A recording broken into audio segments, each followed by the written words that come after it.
Tenemos aparentemente en nuestras manos la posibilidad de llegar a un acuerdo de paz en La Habana, pero durante este momento surgen algunos interrogantes y uno de ellos es ¿sostenible el posconflicto? Para hablar de este tema me acompaña el abogado penalista Gustavo Moreno. Abogado, gracias por estar con nosotros esta mañana. Claudia, gracias por invitarme. Un cordial saludo a toda la audiencia que nos acompaña en este momento. Y bueno, tú has comentado sobre una investigación que venimos realizando ya un grupo de académicos hace más de 3 años sobre un concepto que hoy no se discute en el país, que es paz sostenible. Creo que los diálogos son un buen comienzo, es un buen inicio. La firma de los diálogos es un mejor comienzo, pero la firma de esos acuerdos no lo es todo. Necesitamos más que un post-acuerdo, necesitamos un post-conflicto y una paz sostenible. Hablemos de este equipo interdisciplinario y por qué deciden adelantar esta investigación. Porque la guerra ha sido una constante en toda la historia del universo. Encontramos la Primera Guerra Mundial, la Segunda Guerra Mundial, pero no nos hemos preguntado en Colombia qué hizo, por ejemplo, Alemania para levantar sus instituciones, qué hizo Alemania para levantar su economía, cómo restauró su academia. Y ahí encontramos en el derecho comparado muchas pautas que nos pueden servir a nosotros, los colombianos, para bien lograr la paz. Pero fuimos más allá, entrevistamos a guerrilleros, entrevistamos incluso a paramilitares, a expresidentes, a personas expertas en el posconflicto de otras latitudes, preguntando solo una cosa: ¿qué consideran ellos para que la paz sea sostenible económicamente, desde las instituciones, desde la academia? Y llegamos a unas conclusiones aportándole al país para que la paz sea sostenible.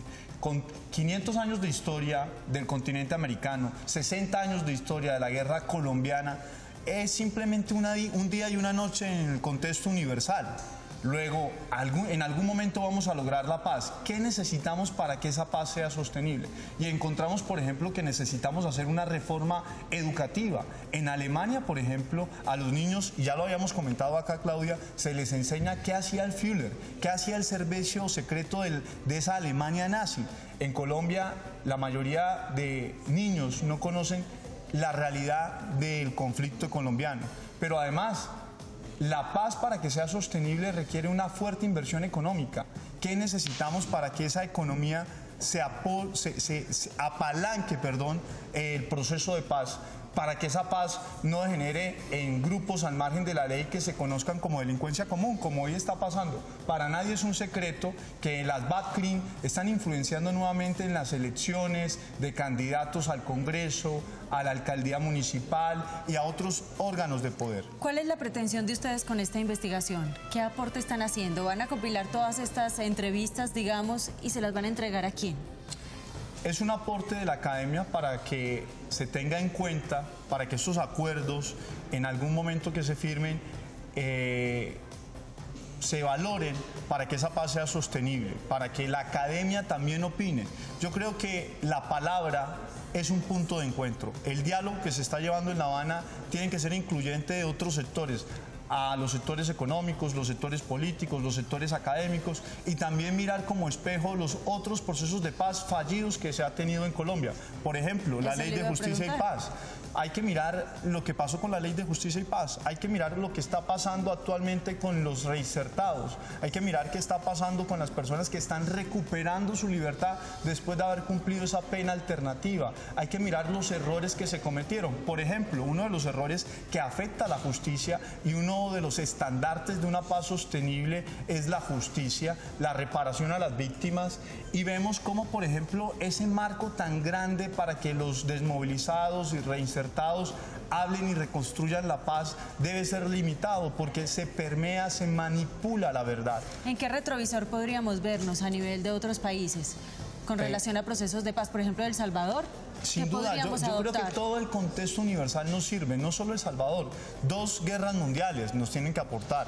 La autoridad de países como Alemania. Yo creo que el acompañamiento internacional no solo debe ser para bien lograr los acuerdos, no solo debe ser para firmar los acuerdos. Más que firmar los acuerdos que en algún momento en este gobierno, en otro se va a lograr, hay que mirar que la paz sea sostenible económicamente, que es digamos que una de las primeras dificultades, pero también institucionalmente. Las instituciones, los organismos de control necesitan una reforma, incluso legislativa, para acoger a toda esa población que hace parte del conflicto, víctimas, victimarios, personas que viven sin ser partes visibles del conflicto, viven del conflicto, las armas, el tráfico de armas, el tráfico de estupefacientes, el negocio que se hace con los carros robados, en fin, hay una macroeconomía detrás del conflicto que también hay que examinar para ver qué va a pasar con eso, porque si no, eso va a influenciar para que se creen otros grupos organizados de poder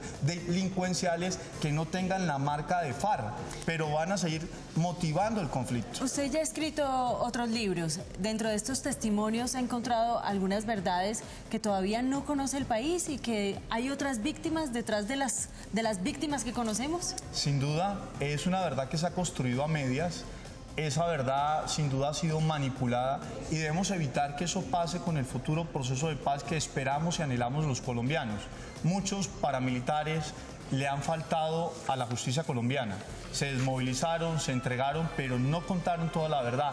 Otros la alteraron y otros bandidos se hicieron ver como paramilitares simplemente para obtener beneficios, porque eran bandidos confesos, secuestradores, asesinos, narcotraficantes, condenados a penas grandísimas de 40, 30, 20 años, y era un negocio redondo hacerse ver como paramilitares para obtener una pena alternativa de 8 años. Y empieza a aparecer el cartel de los falsos testigos, porque el negocio es redondo. Una pena de 8 años, cuando tengo una pena grandísima por delitos de otra naturaleza, me hago ver como un actor de conflicto y obtengo una pena de 8 años. De los delitos que ha cometido la guerrilla de las FARC y que ahorita probablemente tengan una pena de 8 años y todavía está por analizarse muchas de estas condiciones, ¿qué penas realmente tendría otra persona común que incurre en un delito como este, como el secuestro? ¿Cuánta pena, por ejemplo, yo creo equivaldría? Que hay que entender que el proceso de paz nos lleva a 2 decibeles.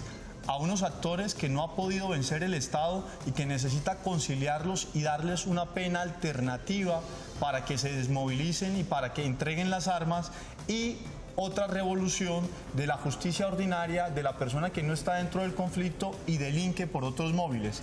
Eso lo tenemos que entender, no es fácil de comprender cómo una persona del común es abocada a una pena de 30, 40 años y un bandido confeso con motivos políticos seguramente que vulnera la normatividad penal se le va a dar una pena alternativa.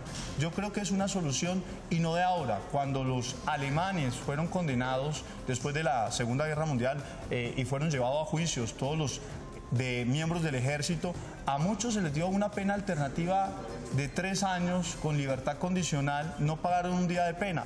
Hay que mirar el retrovisor, es decir, lograr la paz tiene unas acepciones que no quiere decir impunidad, pero tenemos que ceder un poco para que esas personas que están alejadas de la sociedad se integren a la sociedad.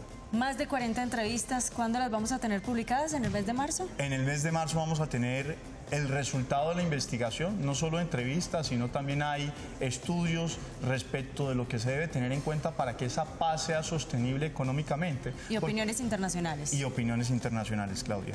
Abogado, muchísimas gracias por habernos acompañado. A ustedes por la invitación y por escucharnos y por este espacio. Muchas gracias, una feliz tarde.